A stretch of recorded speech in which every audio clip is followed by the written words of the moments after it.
All right. Hi, everyone. We are going to go ahead and get started, even though I know people are still coming in, because this is going to be definitely a jam-packed session.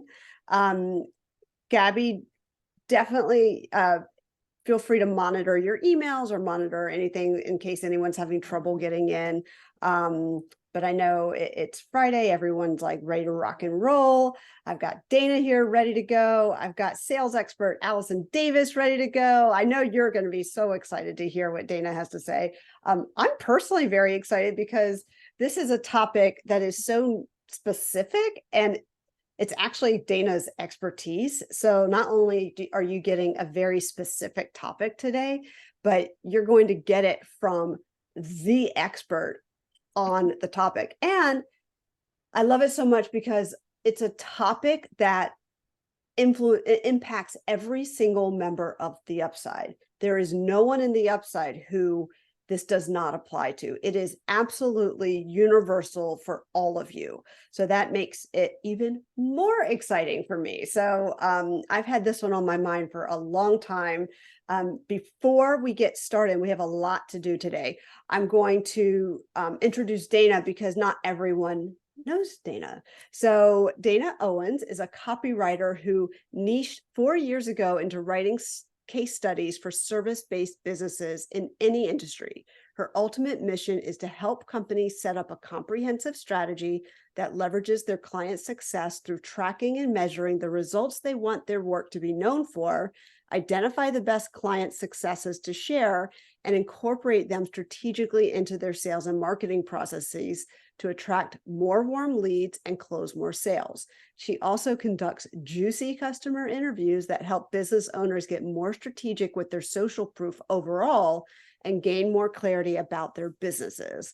And we will, in the show notes, we will include a link to Dana's website and how to get in touch with her and all of that. And she's a member of the Upside, so you have her right here as well. Dana, welcome. Thank you. Thank you for agreeing to be up here with me talking about what you do best, which is case studies. Oh my God, it's my favorite thing to talk about. So it's no problem on my end. And I'm so glad that you invited me to do it. Well, I have a lot of questions for you, and I know you're going to share your screen at some point too. But one thing I want to tell everybody is that Dana has a follow-up session to this. She's also going to host a Write and Create session with us in December, which is going to be a workshop format where you will literally be writing the case study at the workshop. And she even has a prep worksheet for you so you can make sure you have what you need ahead of time. So I'm just putting that out there right now because you might have a million questions, and Dana was generous enough to offer another hour of her time to actually host that workshop with us in December. So there will be a follow-up. But I just want to start with some of my questions, if you don't mind, Dana. My Jump first in. question is, what are the ways that case studies can help you in your business? And how can we use case studies to establish and validate our work as consultants?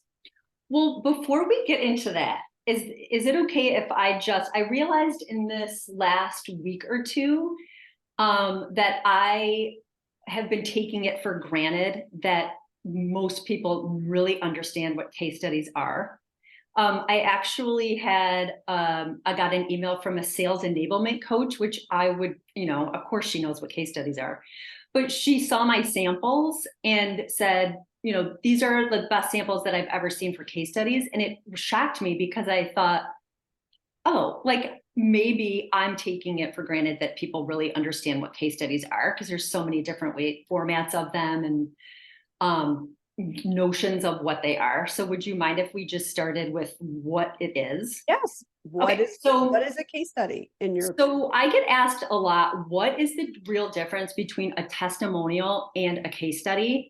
Because a lot of people think that testimonials are in fact case studies, and they are not. They're very different. So when you're thinking about social proof, the two common ways that you can socially prove your work is through a testimonial and then a case study. So a testimonial is basically like a sound bite that people have on their websites. They use them on social media. They put them in their emails, wherever else they can think to use them in their marketing. But testimonials are really like sound bites of how your work has benefited your client. Okay. They're meant to be short because they need to live on your website where everything needs to be clear and concise. A case study, on the other hand, is pretty much your only marketing tool, and I really am passionate about them being sales tools, but they're really the only opportunity you have to go into the full story of your work with the client. So a case study is truly, if they're done right, it's an in-depth look into a client's experience and results with your work. So if that story takes you 1,500 words and 5 pages to tell, you actually have the opportunity to do that in a case study. So going back to some of these emails that I've been getting lately about when people see my samples, they realize that the way that I do case studies is different than a lot of other ways that people do case studies, or ways that people are packaging up their case studies if they're doing them on their own. So before we jump into the power of them, I just wanted to share like what they actually look like, because typically I get a lot of, oh, I never thought of it that way. So my case studies, I've got 2 main formats. One is called a full story case study, and that's what I was just referencing, your ability to go into the full story of your work and with a client and the results that they had. And this is what they look like. So these are the covers of some of my samples that I've done. They're designed and branded to your business. So they become an extension of your marketing, your brand, and eventually your sales process. But you'll see, I'll click into this one from Shauna, Upside member Shauna. So it's literally a beautifully branded document that is all told from your client's perspective, and it gives you the space to share the full story of your work. Okay. So when I'm talking about case studies, this is what I mean, because typically in the way that a lot of people see them is we see them or think of them as these real corporate-y, sell sheets, and they just, I don't know, bring up images of dust in my mind. Their case study makes, I don't know, it's clinical sounding. So if you really want to shift the terminology, what it really is a success story, your client's success story. Okay, so that makes it a little bit more fun and lively. Another way that they're commonly used, and I see them if they're on websites, is it's the business itself doing maybe a short recap of what they're featuring a client. These are what the client's challenges were or needs were, and this is how we met that challenge. So it's very short and concise on someone's website, and it's all told from the business's perspective. Okay, so in this talk, what we're talking about are the type of case studies that I do, which are customer focused, branded and designed, and longer in their storytelling, their breadth, but they can also be one-pagers. But the whole point is they're meant to be lively, engaging, compelling case studies with the whole goal of converting prospects to clients. Okay. Yes, Mickey, I can quickly show you what a one-pager looks like. Let me just get my back button. Okay, so I'm curious too, as you pull up your one pager, in what ways, in which situations, and now I know we're getting into like all the questions here. And in what situations would you use a one pager versus the long format? Okay, so that's a great question. I get that all the time. So one page, commonly people come to me and they say, well, I want a one pager because my prospects don't read. And it's like, okay, so I've learned that I don't even try to convince them otherwise, because most of the time they're very much set in that way that they want a one pager. But what ends up happening is that when I run the client interview, I get out 30 minutes worth of juicy details about client insights that most of the business owners I'm working with have never even thought about before. And so then I go back to them and I say, hey, I know that we wanted to do a one pager. there's so much juice that came out of this interview. Are you sure that you want to keep it one page or you want to extend to the full story? Most of the time they want to extend. And so then we get into the conversation of, well, who is a one pager really perfect for? One pagers are awesome if you have a product, service, or program that is very cut and dry. It's like anybody would know in one sentence basically what you do and typically what you're going to provide. So Okay. more like commoditized services a little bit. Yeah. More. Yes, exactly. So they're great for that situation. But the way that I really love to use one pagers is I love, and basically I'm kind of shifting my services in this direction of a business, any business can benefit from both formats for the same client feature. So when you, let's say you have client A, okay, they had a lot of really great, they had a great experience with you, tons of cool results. You want to showcase the whole thing. So the best approach is to have a full story case study that tells the full story, and then to have a one pager on the exact same client. So depending on who your prospect is that's coming in, you can maybe start them with the one pager. And if they're intrigued, then you give them the full story so that they can get all the details. Another thing is if you're a company who has like a really like a dedicated sales team, the one pagers are awesome for your sales team members to send out to clients. The full story case studies are awesome from a marketing perspective, because not only can you use the full PDF, the full story in its entirety, but you can also pull the case study apart and use all, there's different themes that are encapsulated in the case study, different quotes. You can pull that out and make, honestly, you could go paragraph by paragraph and use each one as a separate social media post. You can tease them in your emails. Like there's so many different ways that you can use it. But when you have the one pager and the full story, you're basically covering all your bases. You've got your marketing content and your something to send people who are really like warm leads that just want more details. And then you also have the shorter form to use in that, this person's kind of like, I don't know, like maybe they are really warm and they just want a quick like confirmation, like, yep, this person is going to do what I really hope that they can do. Or you've got a sales team and you want a short snapshot that you can send out to prospects.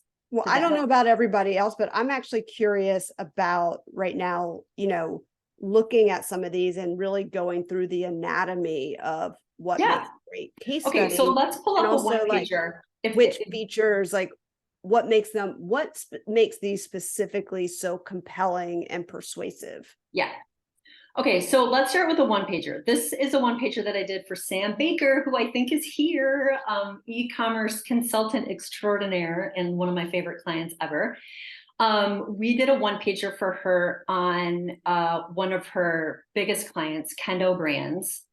And this is the perfect way to just, use my experience with Sam and the case study that we did to show you like what really belongs on a one-page case study. And also in reference to what Erin was saying about my write and create in December, I'm literally going to be teaching you step by step how to write a one pager for your own business. So just keep that in mind as we talk about it. So the anatomy of a great one-page case study is a really compelling title, a headline that really speaks directly to what you did for your client. Okay, there's a whole bunch, like when you sit down to write a headline, all of a sudden it doesn't take long to realize, oh, wow, there's like a million different things I could put in this headline, but you really want to boil it down to what you really did for them that helped them the most. Okay, so you've got number one is a good headline. Then you do the next step down, where it says Kendo Brands. I'm highlighting it right now. You want a little intro of who the client is. Give a little context about, what kind of company they are, what do they provide, what industry they're in. Just short and concise to anchor people into who is this that we're even talking about. The next section is you want to have a clear and concise explanation of what their challenges were. So when you're obviously, you think of case studies as like a before and after, and you want to have a good, concise way of talking about the before, not just to show like, oh, they were at point A and I took them to point B, but you want to weave in challenges that really are common for your prospects and your clients so that they resonate with people who are looking at hiring you. And The Dana, next, I'm curious, Mickey was asking a question that relates to the headline. What drove or drives your decision to not focus on like the end result on that headline? well, sometimes I do that. So it all depends on the client themselves and what it is that, one, I have a couple different formats for headlines. And so it depends on what format I really want to use. Other times it's what was the actual meat of the work. Sometimes sometimes the real juiciness is in the result, but sometimes the best thing to highlight is in the process that people, it's like when people have a hole in their, like they don't have a resource, like Sam comes in to fill a hole in a resource pool. Well, they might have people doing X, Y, and Z in their e-commerce optimization, but they don't have someone specifically to do the A/B testing. So if that's a real need that somebody has, and that need is going to resonate more so than the results, then I put the need in there. So it just depends on who the client is, who my client is, and what I think is going to resonate the best with the audience of who, in this case, Sam is going for. Did that answer the question? Yes. So tell me just like, because I know we're going to walk through like chunk by chunk in the workshop in December. Yeah. So just in general, like high level, like what makes this so compelling? So what makes it so compelling is, I mean, this sounds so ridiculous, but what honestly makes it compelling first and foremost is that she actually has a case study to share. Like there are so many business owners out there that are in very crowded markets and literally have not tapped into the power of case studies. So, and this just sounds bizarre, but like I've heard time and time again from my clients who start using them that they're like, I mean, everyone was just, my prospects are just wowed that I have this document to share. Like, I guess no one else is sharing these. And it's true. Not a lot of people are. So just the fact that you have it and it looks professional and it's clear and concise to read, that gets people's eyeballs on it first and foremost. The second thing is that it is a clear and concise way to show the journey that a client can expect. So what makes it compelling is that people are quickly able to see themselves. If they're a potential prospect of yours, they can see themselves in the journey of being your client and what that might look like. Then the other thing is very clearly calling out what types of results a client has had in a way that, like, it's one thing to like have a conversation with somebody and you're like, what kind of results have you had? And then, the conversation weaves and da, da, da. But when you have something that you can go back to and refer to again and again, that clearly outlines the results that someone has had and other people can expect, that makes it compelling. And the third thing is on a one-page case study, obviously you have a space limitation. So like I said, a lot of this juiciness and everything from these 30-minute interviews that I have, they have to get cut to get down to keep to the one pager, but there's always going to be a juicy quote on there that really helps to connect peer to peer. And so when you have someone else who is not the business owner talking about the experience that they had in language that is like a prospect can understand, that instantly forms a connection that like the whole point that I was brought up a couple of times, helps people see themselves in your solution. So, well, Dana, we have Sam here and this is her case study. So, and she put a very nice comment in the chat. So I wanted Sam in her own words to just say, the before and after of how having this case study has impacted her sales process? How have you used the case study? When do you use the case study? And what differences were just immediate that you saw? Yeah. So, it doesn't stand out necessarily, but this is for my work with Fenty Beauty. And the thing about Fenty is that because of the association with Rihanna, it's very, very hard to get any sort of comments from the team. So we're kind of masking that by saying Kendo Brands, which is the bigger umbrella, and they're actually an LVMH brand as well. So you have to be very, very careful. We've talked about that quite a bit, but this allows me to say to a potential client, hey, I've worked with Fenty Beauty. I have a case study. Let me send it to you without breaking any rules and feeling really comfortable about it. And so when I initially met with Dana, that was my goal. I was like, hey, like, I want to show the good work I did, but primarily this is a really like a major client that gives me a lot of credibility. So I want to be able to showcase how I worked with them and kind of like skirt the rules in any way I can. And she managed that process so nicely for me. She dealt with legal, she dealt with all of the stakeholders and just did a wonderful job. And so that validation of having the case study, and that's not the case for everybody. Like most of you have clients where you can speak about the client, where you don't need to have that workaround. But I love just the idea of how much impact it's made in your sales process, and just validating and substantiating the work that you do. I think that's really cool. Thanks for giving us that color.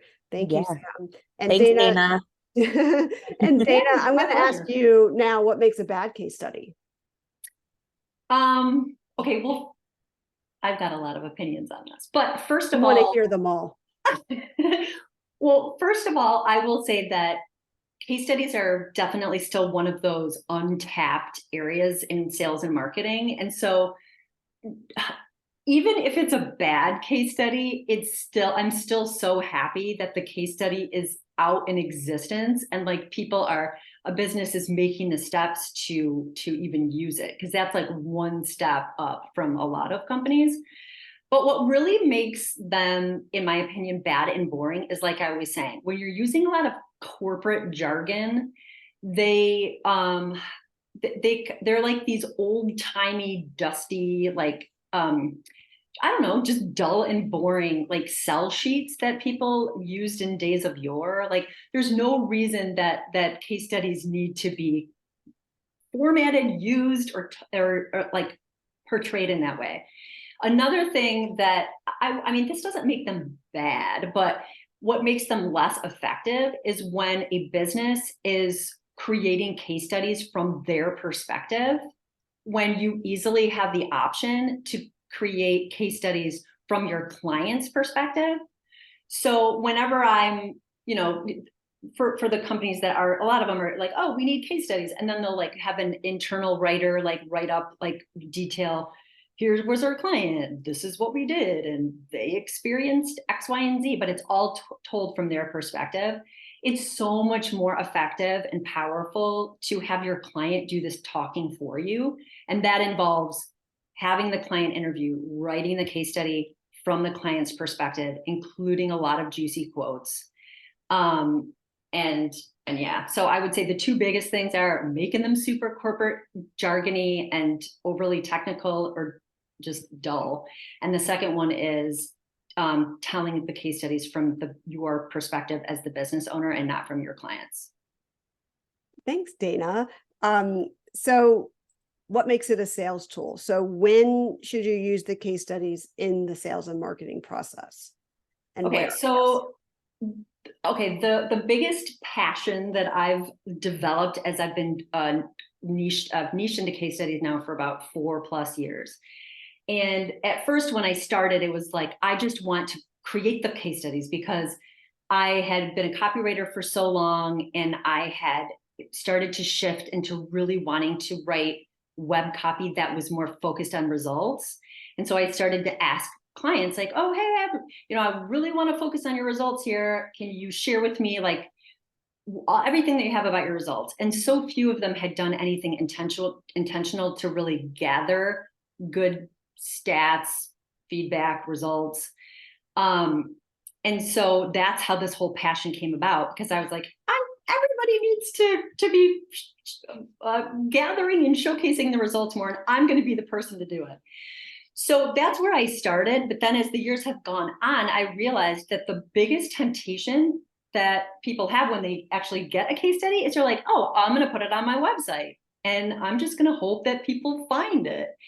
And really, they're meant to be sales tools. And so the biggest shift is just, first of all, realizing that your case studies can absolutely be attracting very warm leads to you, and then doing an amazing job of converting prospects to clients if you have them in your sales process. So yes, they can be on your website, but make sure that you're also figuring out where to put them in your sales process. And the best way to do that is, I mean, this is what I did for myself. It was like, I literally wrote down every step of my sales process. And I mean, it's not like that extensive. It's like, someone will find me on LinkedIn. They'll send me a message. I will reply, like that kind of stuff. And it's like, okay, so I outlined every single step of my process, and like where people were finding me and what would have to happen to get them to be a client. And then I was analyzing, okay, typically, where are the places, one place or maybe two places that people tend to fall off? Like, when do they, if they stop replying, where is it? If they don't become a client, where is that typically? Or what do I think is the hole? And then I started to insert my own case studies into those holes. So that's how that's just like, without going in depth to anyone's specific sales process, that's like what I always tell people: analyze your sales process. Where do people tend to fall off? Put your case study there as that extra proof that your work works and that you're like a legit business owner who can get the job done. And that seriously helps to keep people going along the process and eventually turn into clients. Yeah, and you've said before that you've seen your clients use case studies to get higher rates, to like justify their high prices, right? Yes, and I am so excited. I want to share my screen again because I just pulled out 3 recent emails. Like, my favorite emails to get are when people, like, if you've never used case studies in your sales process before, especially customer-centric case studies that look like really freaking cool, like, you're a little hesitant, like, okay, I mean, how good can they be? And then I get emails from people that are like, oh my God, like, this actually works. And so I put together the just 3 that I've gotten recently that I love these emails. So if you are a person who has a higher ticket offer and you get really nervous about pitching, like actually saying like, my coaching package is $60,000. Like, if you tend to get nervous about that, case studies are like the best confidence boosters that you could ever hope to have. So here's one of my clients, Meredith Melberg. She's an executive career coach. She is amazing, amazing, amazing. Works with like top level executives. She also does career coaching. So sounds crazy, but we created a series of 10 case studies that each one focuses specifically on a common pain point or need that her prospects typically have.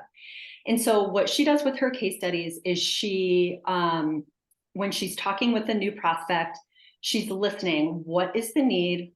What's their biggest challenge, and what do they want to accomplish? Then on the sales call, she will pull out the case study that meets that prospect the best. And she literally walks them through the case study and the story right there on the sales call. So they get to see this beautifully branded case study that makes her look super professional, which she is naturally anyways.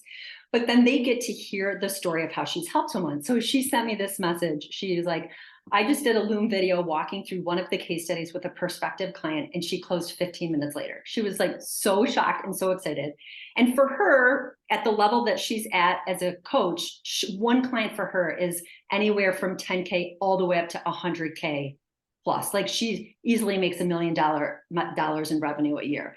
So the fact that this one investment and a case study potentially brought her in, I mean, it brought within 15 minutes of being on the call, she closed a client in this dollar range. It's like, okay, that seriously helped her close, you know, some higher ticket prices. The next one is one of my favorite email strategists. I actually brought her up, Erin, on one of the mastermind we had.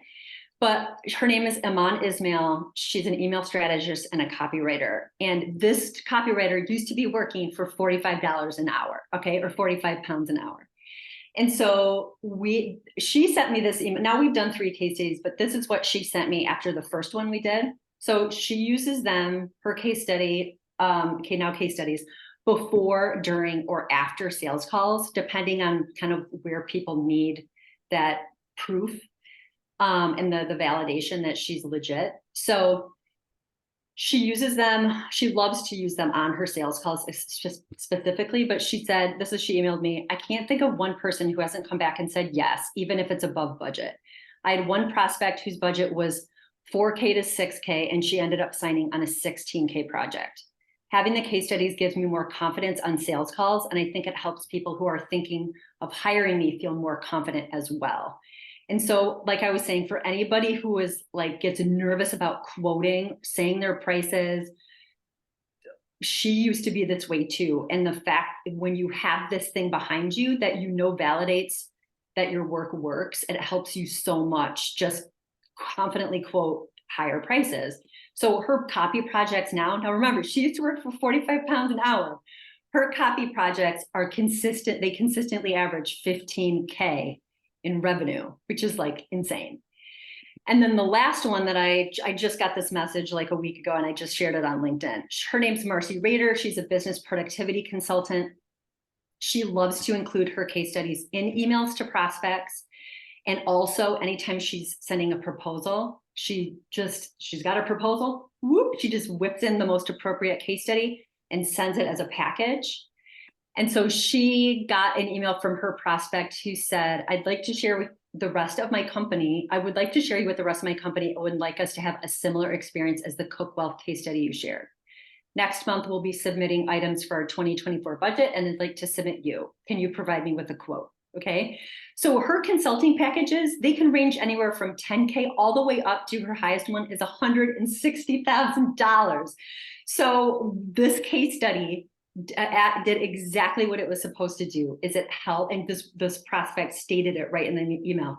They were able to see the type of result that Marcy provides for her clients. And they're like, yeah, I want that result. Well, I want to have the same result that Cook Wealth had. And so it's just a natural, like, how do we get this started? How do we start working with you? So not only does it give your prospects more confidence to say yes, it also gives you, the business owner, more confidence to just say, hey, my consulting package is $160,000. Okay, so now that we're all convinced of the value of case studies, that we all need case studies, and that it's really important to be very intentional and thoughtful about how we create case studies. And by the way, for everyone here in the Upside, you have access to our Canva account for free as part of your membership. So you can create those really nice case studies as well using our Canva account. If you're not a designer or you don't have your own Canva account, it's always the hi@betheupside.com login, and then whatever the quarterly password is. So you have access to that. So don't be, for those of you who are not super design savvy, don't be, deterred by the design aspect, which is, I agree, is an important part of the case studies.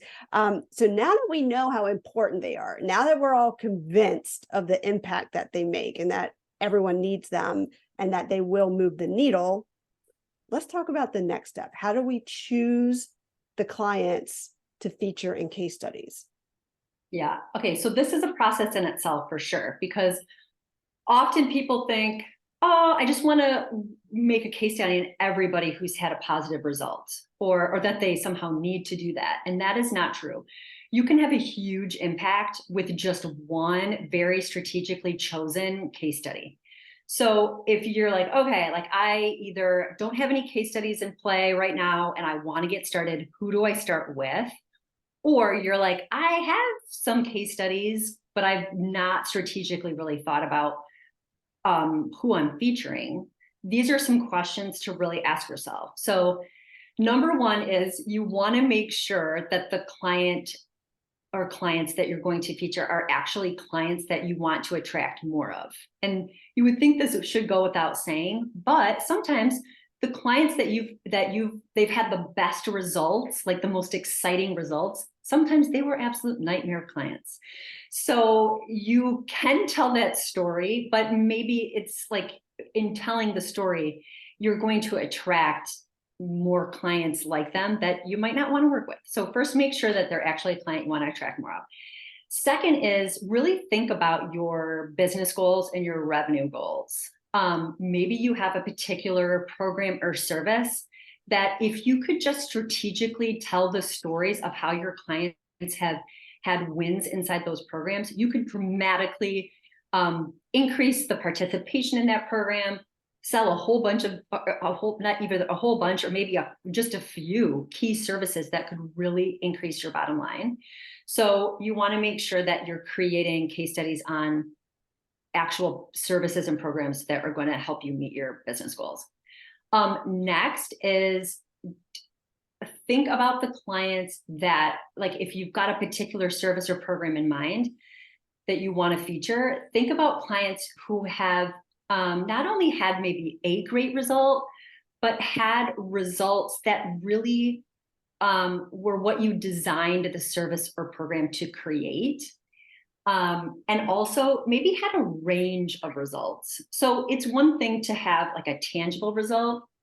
And obviously that's really great. If you have stats that you can share, that's amazing to share in a case study.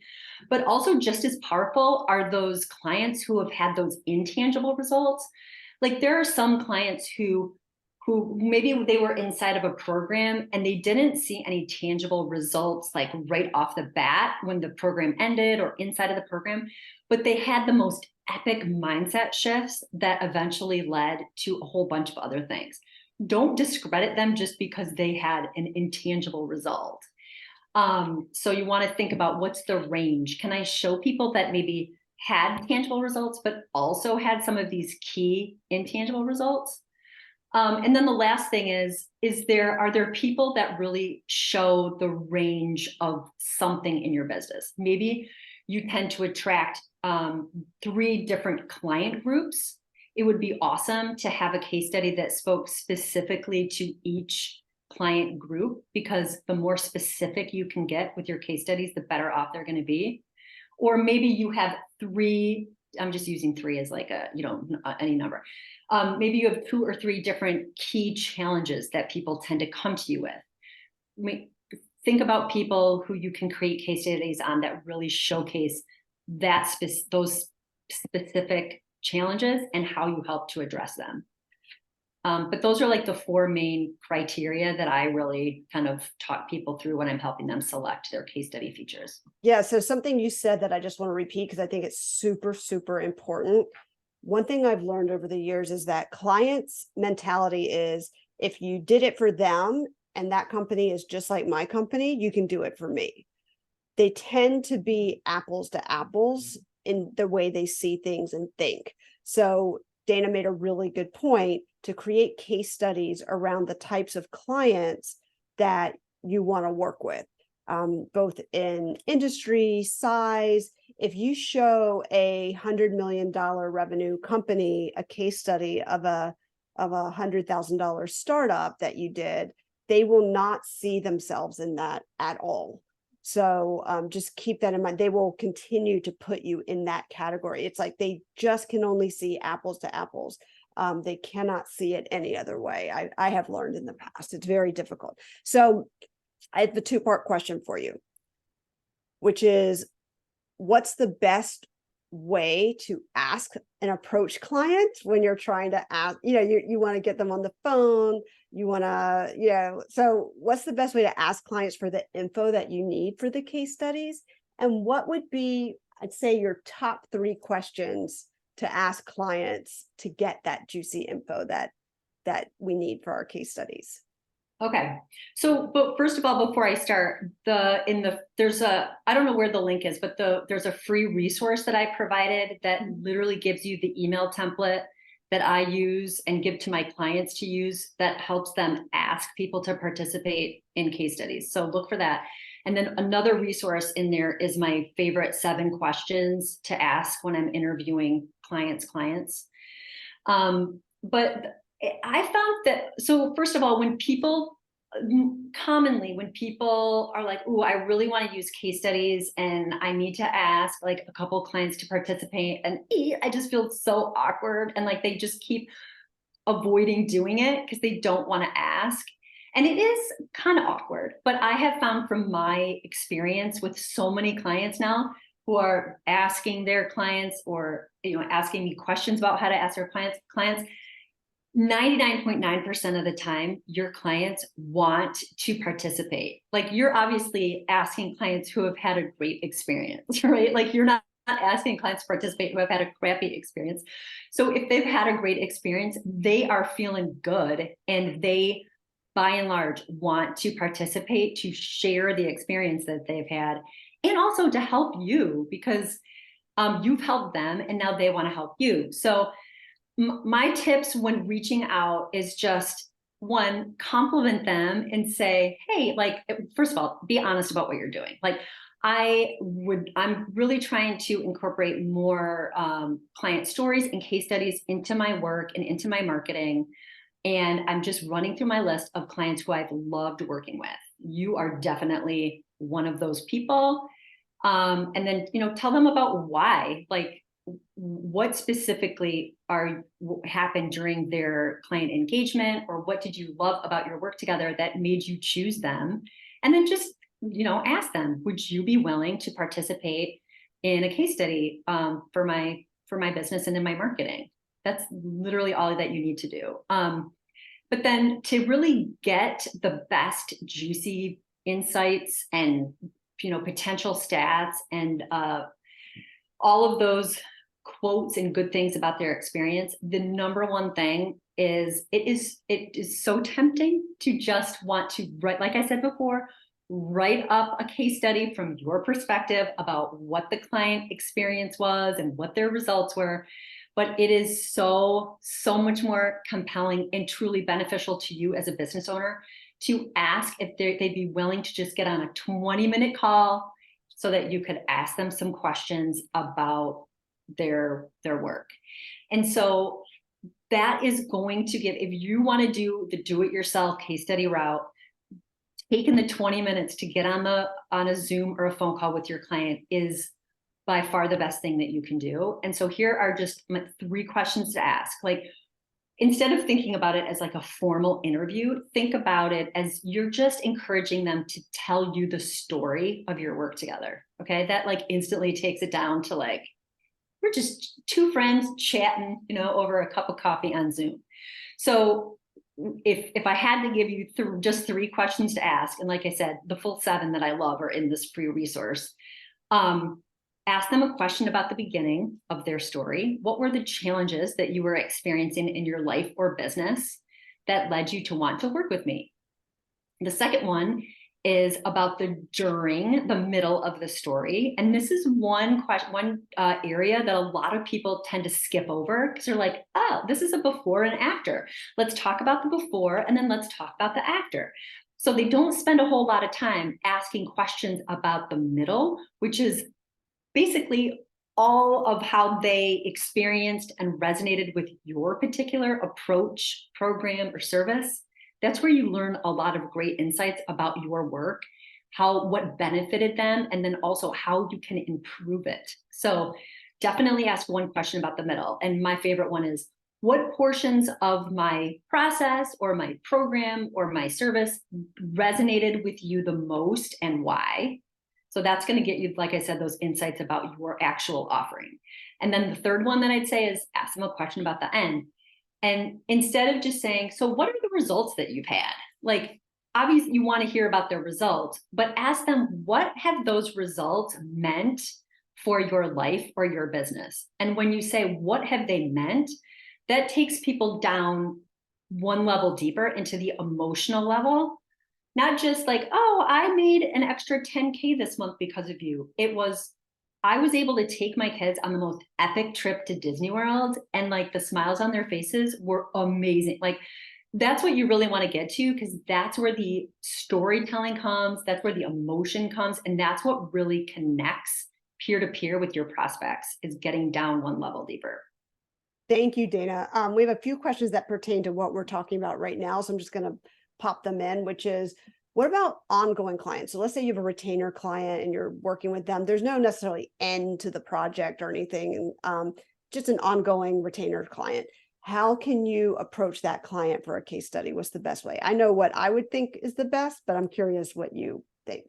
Well, I have that happen all the time. Like, I have tons of clients who we've done and are doing case studies on retainer clients. So, I mean, no matter how long you've been working with the client, even if it's like, I did one for someone it's a retainer client, and we did a case study on their first 3 months together because they achieved one key goal that was like an initial business objective that they had in hiring her. So you can do a case study that is focused on the work that you have done together to date, what the challenges were, why you were hired, kind of how you've rolled out your process. And then, to date, this is what we've been able to accomplish, and this is what it meant for their life or their business.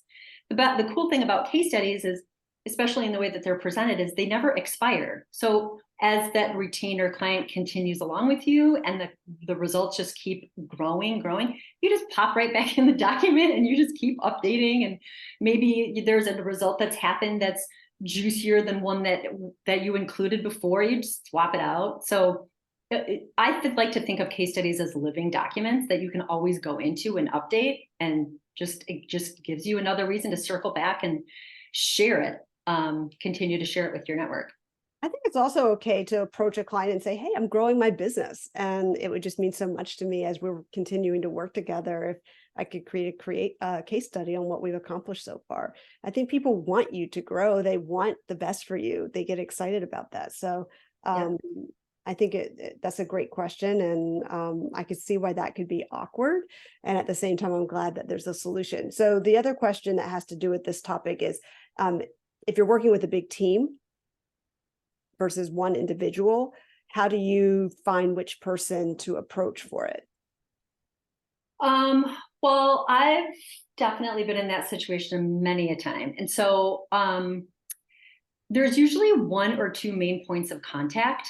So definitely start with if there is, you start with your lead contact to ask for the approval, like, hey, will you participate in this? There's typically one key person to go to. That doesn't necessarily mean, though, that one key person is the best person to talk to really get the feedback and the insights for the case study. So for the ask, think about who you most commonly talk with, but then for the actual juice and the substance for your case study, think about the person who has interacted with you the most, as far as, rolling out your program or whatever it is, like, who is really the one that can give you the best insights.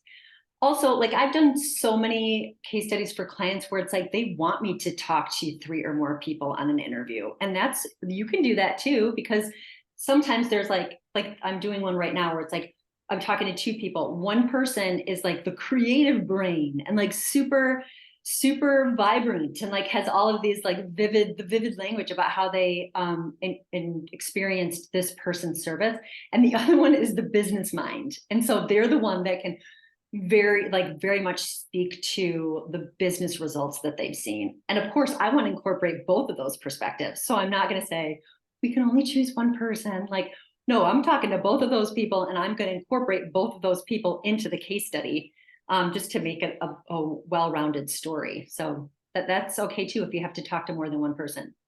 Thank you. That's really helpful. Now, are you recommending sending like specific like PDF files to prospects, or maybe a hidden link on your website? Do you think it's better like a hard PDF, or do you think it's better to have a live version through a URL link? Okay, so I think as far as the presentation of case studies, I think that it's important to do, if it, in the ideal world, you'd have both of those approaches. You would have the case study actually embedded like as a web page, because the beauty of doing that is you get the SEO benefits from your case study copy. However, it is so important though, if you have your case study embedded on your website as an actual page, that you are so conscious of the formatting, the design, and the readability of that page. And you don't just dump the text on there. So it's like one big wall of text, because you still may get the SEO benefit, but no one is reading that. Okay. So if you on your website, if you have a developer or a designer who can really help you format it in a way that makes it look really compelling and attractive, phenomenal. That's what I would definitely recommend.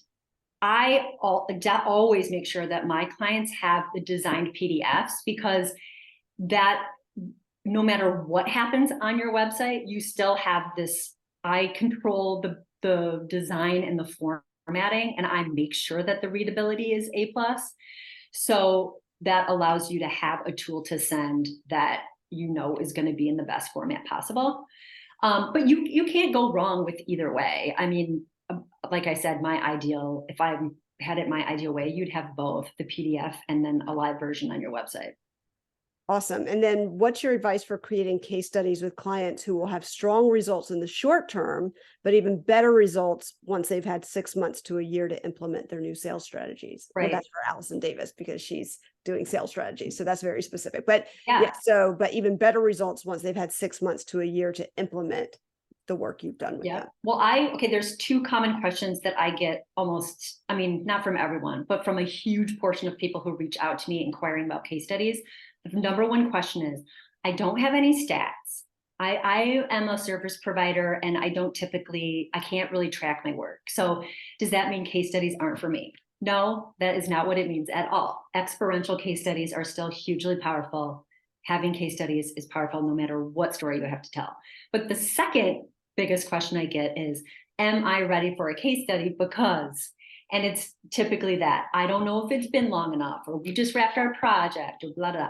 And so I always say, even if you have a client who has had a wonderful experience and you have been able to deliver your service or program mostly in its entirety and in the way that you feel good about, you are case study ready. So incorporate the results that you do have now. And then, like I said, think of them as living documents. Then you go in 6 months to a year later and you just extend the story to incorporate the even more results that you've provided or that have happened, or you go back and you update the ones that have happened if you think the story is better, substituting results.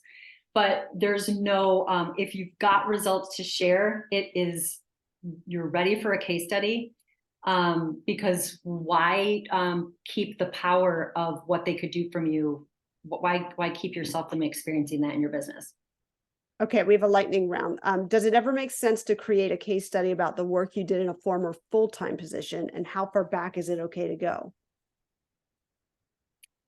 That goes back to the strategy of where you want to take your business.